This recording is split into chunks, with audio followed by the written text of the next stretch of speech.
We continue our session with Barry Scott on this AIRCHECK episode. Barry is the founder and host of the national syndicated radio show, The Lost 45s. This is the final episode with Barry Scott, part 4 of 4, where Barry tells the story of Boston's Oldies 103.3 WODS format change in 2014, how the magic of nostalgia, how television helped promote the Lost 45 brand, plus how his role in reuniting the Cowsills upset Howard Stern. Here we go. Welcome to AIRCHECK Season 4, a podcast about radio's personality from radio personalities, managers, consultants, owners, and your most humble hosts from Philadelphia, Rich DeSisto and Paul Kelly. I'm Rich DeSisto. And I'm Paul Kelly. This is part 4 of our 4-part series with Barry Scott. He's the founder and the host of the syndicated radio show, The Lost 45s. In our last conversation, Barry shared the story of his first book. We had joy, we had fun. I came up with an idea because of the interviews. By then, I think I had 500 of doing a book based on the interviews. We had joy, we had fun, which comes from Seasons in the Sun, and Terry Jacks is a chapter in the book. The challenges of licensing music for a CD collection he was releasing. You know, a lot of the people I spoke to, some of them owned their own masters. Gilbert O'Sullivan was one of them. So I licensed 2 songs from him. Exactly how many 45s Barry actually owns, his horror stories of queuing up, playing vinyl records. Very windy on the Boston Harbor. There'd be 800, 1,000 people dancing on an upper deck to a thumping disco song, and the wind would come and lift the needle up. And how saying the word erection on the air almost cost him his job. We run or had run Viagra ads, and I was basically told, unless it's about a blue pill, you can't say the word erection. Ladies and gents, one more time, let's hear it for Barry Scott.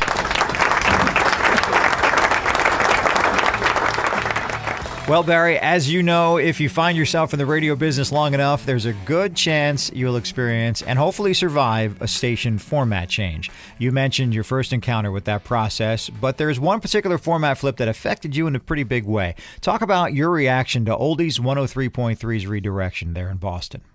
A lot of people say this about format changes, but I believe that format change in particular for me was the day the radio died. 103.3 WODS.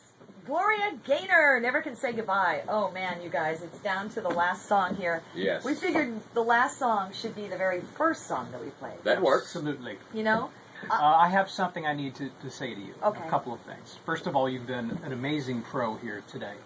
You've done this show since 1988. That's an amazing run. It's something to be proud of. And one of our general managers once called you the conscience of Oldies 103. Oh, that's and right. that's what I think we send you off with. Thank you, Jay. And you know what means most to me about being here 25 years is you. And I mean you, the person listening. That is my favorite part of being on the radio. It's people. Yeah, because without you, there would be no us. Right. But So how's that thank working you, out? thank you for 25 great years. No, I'm serious, JJ. Don't make me cry. Well, you're not going to cry because there's no crying in Can't say radio. thank you as they enough, say. but we're going to say goodbye now. And the last song is the very first song we ever played on this radio station. Jay? This would be Fun, Fun, Fun by your Beach Boys. Let's hit the fun button. What station is it? Goodbye. Boston! Love you. Oldies 103. The station was doing well. It was doing much better, obviously, people 45 over. And as anyone knows in radio, the reason that the 60s are phased out now and the 70s will soon be phased out or have been by most 80s stations or 80s, 90s and today is the advertising world is run by people who are fresh-faced, just out of college, 24 years old. They think they own the world. They don't like anything over 50 or anyone over 50. They've come up with this mentality that by the time you're over 50, you've made your mind up as to what you're going to buy, what products are yours. Now, I could sit down and school them, and I've tried many times that I've seen many commercials and heard many things that I thought, oh, I should try that. Or being over 50 and having expendable income, hey, I could go on that cruise, or I could afford that product or that car. So I don't think that philosophy makes sense at all. I think it's been the detriment to radio that there's nothing there for people over 50. And so when Oldies 103 ended, it wasn't because of bad ratings. And that staff was very close. We all really liked each other, hung out with each other. It was a very tough day, and it was blown up for a station that never did well, just to try to get younger Zip Cream demos. And since then, it's been faltering, and I think they made a major mistake. So yeah, that was a tough day. I did go in, and one of the last songs played was Seasons in the Sun. I got to play it. They did let us say goodbye. That was sweet. Anyone in the entertainment business understands the value of self-promotion. Social media has certainly put that on steroids. But when it came to promoting the Lost 45 show, you also went the route of television. The Lost 45s is a radio show, but you found some opportunities to leverage the use of TV locally in the Boston area and nationally as well. You were part of a VH1 Behind the Music that spotlighted the Partridge Family. Screen Gems developed a sitcom idea based on a real-life singing family. Actually, the inspiration came from a Rhode Island-based singing group called the Cowsills, who basically were a bunch of brothers and a sister whose mother was put into the band by their father, who was their manager and who ran the family. The Cowsills hit the top 40 4 times between 1967 and 69, winning fame for their smash rendition of Hair. That image of mom driving on a bus to concerts where the kids would perform became the inspiration for the Partridge Family. We just knew. And locally, you appeared on a Gilligan's Island marathon for a Boston TV station. Oh, Rich. You did your research, and I like that. I like that. Oh, that's what I do. I mean, because, and you know, I'm not often the brunt of this, but when you do that for Helen Reddy or Mac Davis or any of those artists, and you bring up something that they're kind of amazed or they know that you've taken the time, it does change an interview. That's what I've learned. And so, yes, I was on a Gilligan's Island marathon. Believe it or not, it was my doing because I was the marketing and promotions director at ZLX where that event occurred. It was Channel 25, and they were a Fox affiliate, and they were doing I think it was 3 hours, or maybe 4 hours. So back-to-back episodes of the favorite Gilligan's Island episodes. Good evening. Tonight, sit back and relax as Fox 25 takes you on a Gilligan's Island marathon, a 3-hour tour. I'm Barry Scott from WZLX, and this is my friend and coworker from Classic Hits 100.7 FM, Harvey Warfield. Hi. On WZLX, I host the Lost 45s, which plays hit records. And it was on a cruise, and I was DJing the cruise at the same time and going around interviewing people about, and people had to dress up as cast members. So there were tons of Gilligans, there were tons of skippers, they were all there, Gingers galore. So, and Ginger Galore sounds like the name of a Bond. Yeah, that would have been a good one. Anyway, that was fun. And Harvey Warfield, who was a legendary rock DJ, was the skipper, and I was Gilligan, and it was cute. Hi, I'm Harvey Warfield. And I'm Barry Scott from WZLX Radio. For the next 2.5 hours, Fox 25 presents Gilligan's Island Marathon, your favorite stories of the 7 castaways. Harvey, who's your favorite castaway? Oh, I think I'd have to say Lovey Howell. Kind of reminds me of my Most people know Tom Bergeron from Hollywood Squares and Dancing with the Stars. Tom, a New England guy, also had a local show called People Are Talking, and you appeared on that as well. Talk about that experience. I was on People Are Talking a few times with him, and the one that survives, the theme was the worst records of all time. So, of course, they thought of me. Let's welcome some of our guests. Jimmy Gutterman is the co-author of The Worst Rock and Roll Records of All Time. This is a fan's guide to the stuff you love to hate. Also joining us from WZLX Classic Radio, the host of the Lost 45s on Sunday nights, Barry Scott, and program director over at, I got to get used to saying this now, WZOU, Sonny Joe White. How about a hand for our guest today? And oddly, they had Sonny Joe White on the show, so a big program director from KISS 108, talking about what music he thought currently might fit that bill. And famously, I misread the crowd. It was actually school vacation week, and the crowd was young. And I ventured that the New Kids on the Block would be the next Lost 45s. Barry, what's your definition of what good rock and roll is? Now, in the Lost 45s, is it all good songs you're bringing back, or just songs that have a curiosity factor? Mainly the songs that I play in the Lost 45s era are the tunes that people, when they were 11, 12, 13, 14, 15 years old in the early 70s, in the Partridge Family era, in the Osmonds era, in the Bay City Rollers, and on to the early disco era with Kung Fu Fighting and songs like that. Were songs that people who in that age group... Can you imagine anybody saying, could you play our song, Kung Fu Fighting? Oh, He's thousands of people who call and ask him to play that song. But those people who were in their early formative years then, those were part of their lives. Now they're 25, 35 years old. We have an audience full of people in the 12 to 14 who might not remember the Bay City No, but what would be... Does anybody know the Bay City Rollers? Really? Just a few. The same people who know Bobby Sherman, whom we're going to talk with later in the show. What are likely to be their lost 45s in 10 years? I'd say the New Kids on the Block. Oh, They booed because they were 12 years old, so I should have read it. I do play them now. I swore I never would, but I do. 1988, 89, New Kids. But Tom Bergeron, an excellent host, and made things fun. Some of the other places you've been on television, of course it's radio, but you were on with Howard Stern. Yeah, so the Howard Stern story was interesting. This was before he was really nationally syndicated, before he was well known. I was working at CLX, so it had to be 91. Someone from New York called me to say that Howard Stern was talking about me on the air, and I didn't know who he was. So it happened for a couple days. It was the band, the Cowsills, a family band from the 60s. They became the basis for the Partridge Family TV show, but that fell apart, so they didn't star in it. And they didn't talk for years after that happened because they blamed their father for it. The Partridge Family was modeled after the Cowsills, right? Come on, John, tell the story. And the writers moved into the house. All right. They lived with us for a couple of months. They watched our every move. They decided that we were absolutely perfect for the parts, but that Mom wasn't. They wanted Shirley Jones to be our mother, and we said no. That's it. That's it. So no In a nutshell. Cowsills. Yeah. No Cowsills. I had an interview with one of them, Bob Cowsill. It went well.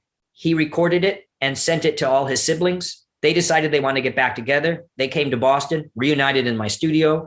We were on Good Morning America that morning. The man responsible for putting you back together again is here with us, right? Is that how it happened? One of the team members, his name's Dave Scott. No, Gordon Scott. No, Barry Scott. Come on, Barry, get out From here. WZLX here in Boston. Barry, can I say one thing in front of it? Boston has been wonderful. This man has been wonderful. Studio TCB, who helps us do our sound tonight, has been wonderful. This town has, put out the red carpet. It's been incredible. How did all this come about? Well, I can't take all the responsibility for it, but we did an interview on the Lost 45 show last fall with Bob, and he liked the interview enough to play it for the family. The family got excited about it. We all cried and they're in really the living room. Go ahead. They're really repaying it all back by doing their first gig here in Boston tonight at Zanzibar. Yeah. It starts at 9 o'clock. They did And a it's really concert, part of the Lost and it 45 made the New York Daily News. It got picked up by the Associated Press. Howard Stern saw it. He had the Cowsills on a couple months later. What we have here, Robin, are the Cowsills. What we have here is a reunion. Yeah. Look, let's be honest. The Cowsills haven't been heard from in, 20 years? I mean, am I insulting anyone by saying the Cowsills haven't been at the height of the recording? No, not our reality is quite in place. On the radio, I thought a couple of years ago it would be funny if we got the Cowsills back together, find out what happened to them, expose them to the New York market again, see if we can't get something going, right? Yeah. I thought that was nice. He claimed to have reunited them, and who was I? And so that was what he was blasting every day for a few days. So I called in without thinking. And unprepared, he was much more of a shock jock then. I think he's mellowed a little bit since. And, it was attack after attack after attack. Who was I? And I was kind of thinking, how ridiculous is this? And so I actually said, Howard, or whoever you are, I don't know if I actually said that. I don't understand. It's not like I reunited the Beatles. And I heard a click and I was done. And so the next day, the Boston Herald radio column, back when they had people who actually listened and reported on radio every day, which was another thing that's missing. They wrote a headline. It said, Boston Jock 1, New York Shock Jock 0. And I actually laminated that and sent him a copy, and I never heard back. So that's my Howard Stern story. He's actually a very good interviewer, and he's gotten better over the years. And I actually like him when his interviews are, they actually say something and they don't degenerate into crap. I think he's actually a better interviewer than most people think.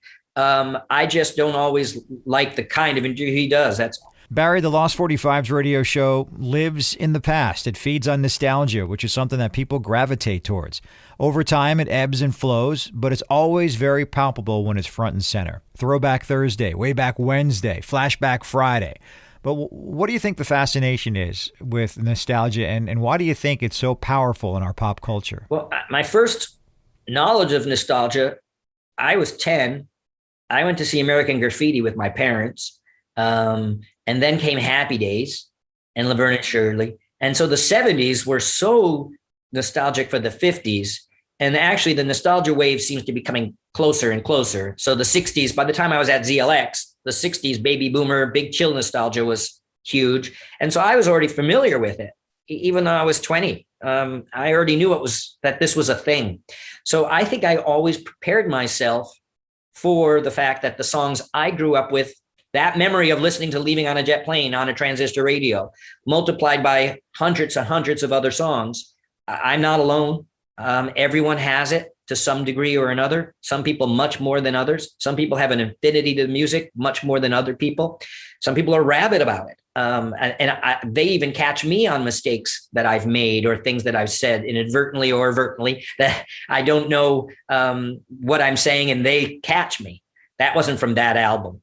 So there are people that have it even worse than I do. Polyester was the blend of choice, along with hot pants, hot hair, and sitcoms featuring ever-perky families like the Bradys. That bunch, along with 70s trash glamour, is back. You'll see a lot of new looks this year that are really old looks. You're going to see the short look on girls, which you're seeing everywhere, the return of platform shoes, pants that have bell bottoms, and of course a lot of people wearing stars and stripes. And they were wearing it back in the 70s. Even blacklight posters are enjoying a revival. Like it or not, we're experiencing a 70s flashback. It's when I grew up. It's my memories, my childhood, my basis. So you can't leave that behind. I think nostalgia works because it brings you back to a specific time. And classic hits radio, I think, has done a disservice. I've heard Carry On Wayward Son, which I still love, ever since it came out in 1976. So for me, there are memories of that song or virtually everything that classic hits, the 300 songs that they're overplaying over and over, Hotel California, Dream On, Dreams by Fleetwood Mac, the ones that I now push the button for because I'm just tired of hearing them. I have a lot of different memories of those songs. I have memories of them in college. I have memories of those in concert in the 90s or in the 2000s when I saw the Eagles do Hotel California. But the songs I'm playing, you really have one memory of them. And they are when you were 12, 13, 14, and Andy Gibb came on, or Culture Club came on, or Rick Springfield's I've Done Everything for You came on. Those songs Good Soul, Don't Give Up on Us, Baby. They don't have other memories because they haven't existed since, except on this show largely. And I think that's why when people hear them, it tugs it. DJ Barry Scott, who hosts the Lost 45s program on WZLX, found that 70s music is in such demand, people needed a time and place to dance to it. I think it brings people back to a time when the music was definitely fresh and original and happy and made you dance. With all of the shows that you've done, the numerous interviews, is there a blooper collection? No, because I tended to edit out the bloopers and then I didn't save the full. If I had saved everything, it would have been hugely ridiculous. So are you saying things that I said to someone that that was a blooper? I'll tell you the biggest blooper in my life. When I was at KISS 108, and it wasn't even a paying gig, it was an internship. Sonny Joe White asked me one day, he was too busy. He could not do the public affairs show that he was hosting on Sunday mornings, which is a requirement for most stations that they do at least a half-hour public affairs now. I'm not sure that requirement exists. FCC has reduced everything to virtually nothing, so maybe it doesn't. But then it did. And he said, it involves Mel King, who was a very large African-American candidate for mayor of Boston, imposing. He looked a little like Barry White, but bigger. And I went in the room with a bunch of questions that Sonny gave me, and it was going so well. It was a half-hour show, and I'd done the first 15 minutes, and my parts would be edited out, so Sonny would voice them and afterwards. And we got halfway through, and I'm not kidding. I said, I'll be black in a moment. And he started to laugh. I mean, his laugh was great. He loved it. I turned beet red. I am 20. I believed I was 20 years old. And I got through it. We got back. We settled down. I did the second half. And then I went out and I had to tell Sonny what just happened. He thought it was so funny. And after he heard the rest of the show, he thought it was so good that I was able to get back on track from that I did get hired in their promotions department a couple months later. So it ended up working out in my favor, but that's one of the more embarrassing moments, I'd say. So your show, The Lost 45s, it's available for people to listen to on different radio stations around the country, but if somebody's not able to hear it in their local town or city, their city's not carrying it, can they hear it somehow? Sure. My website is one of the oldest websites that exists. We were on the cutting edge of internet technology back in the early 90s when I was the marketing director at ZLX. So I got lost45.com, and it's been on since 1992, when it was kind of odd to have a website. And now it's a pretty much a storing house for everything Lost. It lists all the interviews. You can hear the artists say hello. There are shows right now, because of basically the amount of space we're allowed to have on our host. We have 5 years worth of shows. The weekly show is always up there, and there's a variety of ways to listen commercial free and to get in contact with me. So it's Lost45, lost45.com. The Lost and Found. How do you see nostalgia playing a role in the future for the Lost 45s? I mean, at some point, the production of the show will end.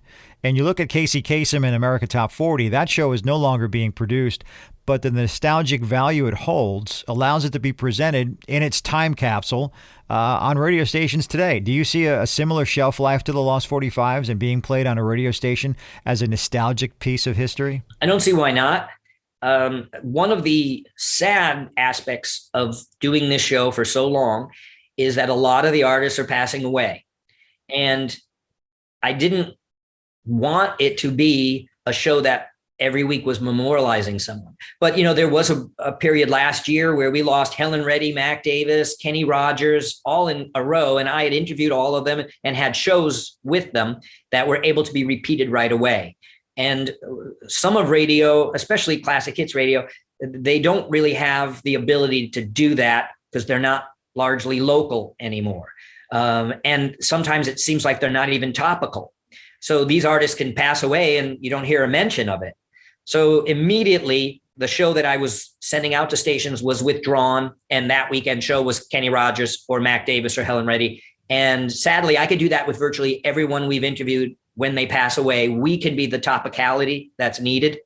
And I do think that this is a treasure trove museum of, at one point, mid-60s, but 70s and 80s nostalgia, which I think will exist for one form or another for a long time. I think it's going to survive longer than we think, especially the 70s. The 70s seems to be the decade that, perhaps even more than the 80s, will survive. I mean, Fleetwood Mac and the Eagles and the sound from the 70s, there's a lot of songs from the 80s that don't hold up. The syndromes, the stuttering keyboards, they don't hold up as well. But I think the 70s, especially pop music, I think it does. And to kind of dovetail that point, are you approaching your presentation of late differently to create a longer shelf life for the Lost 45s as this new on-demand audio renaissance is taking place? Sometime in the 2000s, I think it was early to 2005 maybe. Because we're still in the 2000s, aren't we? I realized that saying this yearbook 27 years ago or 18 years ago wouldn't hold up. So yes, we did start changing that. I wish I had done that earlier, but that was a learning process. I think it is less chronologically incorrect. So I could say this yearbook's from 1971 and not put a time on it, and that will work forever. So yes, I've slightly made those changes. But even if I didn't, even if it said 25 years ago, I mean, Casey's American Top 40 certainly has many dated references. So I don't think that's a huge problem. But yeah, you're right. There is a shift that I had to do. Just like this episode will last forever with Barry Scott on this date, March 10th, 2022. See, that's how it's done. Yeah, we do really appreciate your time, Barry, all the spin stories and times around the turntable, up and down the dial. And now I've got to go find that Dan Fogelberg song you mentioned and listen to it. So cool. Thanks again, Barry Scott. It's a good one. Thank you, Paul and Rich, for having me on. And I do consider myself one of the luckiest people in the world in radio. I mean, I get to do a specialty show. I get to play and say largely what I want or what listeners want. And it's an increasingly difficult time to have a specialty show and to keep it running. So there's not a day that goes by that I don't think I'm fortunate for what I'm doing. And I thank listeners for that, because they're the ones who want to hear these songs. Grateful is the word I use. If you're on the radio, you better feel grateful. Yeah, especially if you get to do what you want. Right? Well, Season 4 of AIRCHECK continues. If you haven't caught up, remember AIRCHECK Seasons 1, 2, 3, and 4 are always available. Season 1 includes Nina Blackwood of MTV and Danny Bonaducci of the Partridge Family. Season 2 featured Kid Chris and consultant Fred Jacobs. And Season 3, we talked with rock historian Denny Somak and legendary record promoter Bobby Silver. You can follow us, stream, and download every episode of AIRCHECK on Apple Podcasts, Google Podcasts, and Spotify.